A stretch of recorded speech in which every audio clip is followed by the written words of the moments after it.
Ok, thì chào mọi người nha, và mình xin phép ok, mình nói cái này nghe nè, là anh em biết sao mình gặp với Mochi ở đây không? Thì thiệt ra là những cái video hồi sáng là mình đã lỡ tay random ra Mochi và ăn nó mất tiêu. Ta nói buồn gì đâu, lúc trước thì mình ăn Mochi mình vui, còn lúc này thì mình ăn Mochi mình buồn, tay nó cày đúng lâu. Nhưng mình đã có một cái quyết định táo bạo là đặt Glass. Tại vì mình cũng chưa bao giờ trải nghiệm trái Blizzard á, bởi vậy là mình sẽ quyết định ăn trái Blizzard. Đây,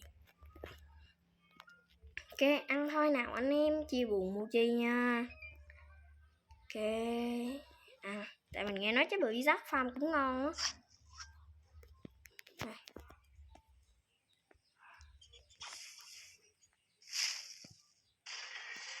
Sao mình nhìn nó lát dữ vậy ta? Ok, và trong video sau thì mình sẽ cày thông thạo cho trái Blizzard nha anh em. Tạm biệt anh em nha. Ok, và nhớ để lại cho mình một nút like và một nút đăng ký đó, không nói là không ấn luôn á. Giờ kênh được có 40 mấy người đăng ký à, buồn lắm mày hen. Mà đổi lại người xem thì cũng hơi nhiều, gán cho mình đạt được 10.000 lượt xem nha. Và 1.000 người đăng ký, quên nói cái này.